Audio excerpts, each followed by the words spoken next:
लोकसभा चुनाव मध्य प्रदेश की 29 सीटों में से खजुराहो सीट को लेकर प्रदेश भर में चर्चा का विषय बनी हुई है। एक तरफ बीजेपी के प्रदेश अध्यक्ष वीडी शर्मा चुनावी मैदान में हैं, दूसरी तरफ अब इंडिया गठबंधन के प्रत्याशी आरबी प्रजापति का खजुराहो में बड़ा ही रोमांचक मुकाबला होने की संभावना है। इस बीच राजनीतिक दल एक दूसरे पर आरोप प्रत्यारोप मढ़ते नजर आ रहे हैं। खजुराहो लोकसभा चुनाव बड़ा ही दिलचस्प होता जा रहा है। हमारे साथ राजा भैया हैं जो इंडिया गठबंधन से प्रत्याशी हैं। आइए बात करते हैं। सबसे पहले आपका स्वदेश में स्वागत है। आपको इंडिया गठबंधन ने समर्थन दिया है, तो क्या तैयारी है अब आपका? देखिए, ऐसा है कि इस बार जो है जनता ही जो है खुद निर्णायक जो है मूड में है और खुद ही मतलब जो है इस बात पर वो है कि सत्ता परिवर्तन जो है जनता चाहती है। इस बात की पूरे क्षेत्र में जो है लहर चल रही है। तो हमारी तैयारी क्या, जनता की इस बार तैयारी है और जनता ने तैयारी कर रखी है कि हम जो है परिवर्तन करके रहेंगे। तो एक तो पहली बात ये है।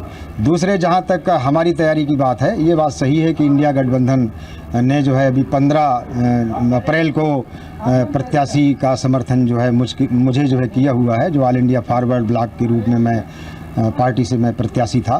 तो हमारी जो है तैयारी जो है उस प्रकार से तो नहीं है, लेकिन ये सब जनता समझ रही है कि ऐसे प्रत्याशी जो कि अचानक और केवल जो है प्रचार का जो अंतिम दिन होता है, ख़ासतौर से जो 24 अप्रैल है, उस दिन तक ही प्रचार किया जा सकता है शाम को 5-6 बजे तक। तो जनता समझ रही है कि जो ऑल इंडिया गठबंधन की जो पार्टी है इंडिया गठबंधन की, वो मतलब जो है उनकी भले ही तैयारी ना हो, लेकिन वो वोट देने के लिए इंडिया गठबंधन के प्रत्याशी के लिए ही जनता तैयार है। ये इधर भाजपा तो कह रही है आपकी बार 400 पार। ये तो सब मनगढ़ंत वाली बात है।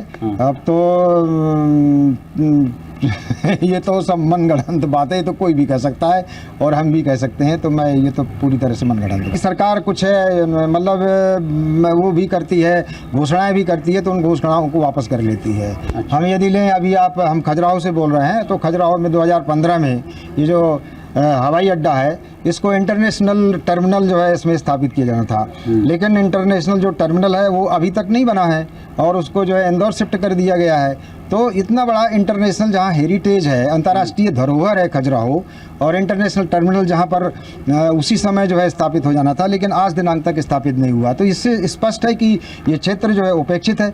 आप छतरपुर में ले लीजिए कि एनटीपीसी का 2000 मेगावाट का जो है कर रहे हैं और इस संबंध में कहीं सरकार की ओर से ध्यान नहीं दिया गया। उनके जो प्रतिनिधि हैं जो यहाँ से चुन करके गए थे, उन्होंने जो है इस क्षेत्र के लिए एक डेवलपमेंट के लिए पर्याप्त जो है काम नहीं किए हैं। अच्छा, ये बताइए, आपने निर्वाचन आयोग को एक शिकायत किया हुआ था, तो ये क्या था पूरा मामला? देखिए, ऐसा है कि जिस दिन नाम निर्देशन पत्रों की स्क्रूटनी हुई थी, जाँच हुई थी, उसमें एक अभ्यर्थी का नाम निर्देशन पत्र निरस्त हो गया था। तो उसके बाद ये स्थिति निर्मित हो रही थी कि शायद जो मतलब सबसे जो कैंडिडेट, जो मजबूत कैंडिडेट जो बच रहे हैं, उनमें से मेरा नाम है और मैं बच रहा हूं। तो मेरे ऊपर इस तरह का प्रलोभन दिया गया था मुझे कि इस निर्वाचन के बाद मुझे जो है विभिन्न जो कारपोरेशन होते हैं और बोर्ड होते हैं, उसमें चेयरमैन बना दिया जाएगा। तो मैंने उस ऑफर को जो है अस्वीकार किया और मैंने उनकी बात को नहीं माना। उनका ये भी कहना था कि इसके बदले में जो है आप फॉर्म जो है विड्रॉ कर लीजिए। तो मैंने मना कर दिया था और भारत निर्वाचन आयोग को मैंने 6 तारीख को प्रातः करीब 1:30-2 बजे मैंने शिकायत की थी। तो ये थे हमारे साथ आरबी प्रजापति, जो इंडिया गठबंधन के प्रत्याशी है। और खजुराहो में लोकसभा चुनाव जिस तरीके से लंबे मंथन के बाद इंडिया गठबंधन ने इन्हें समर्थन दिया है, अब ये देखना होगा 26 अप्रैल को यहाँ वोटिंग होनी है। अभी आने वाला वक्त बताएगा खजुराहो का भविष्य किसके हाथों में है। स्वदेश न्यूज़ के लिए छतरपुर से समीर अवस्थी।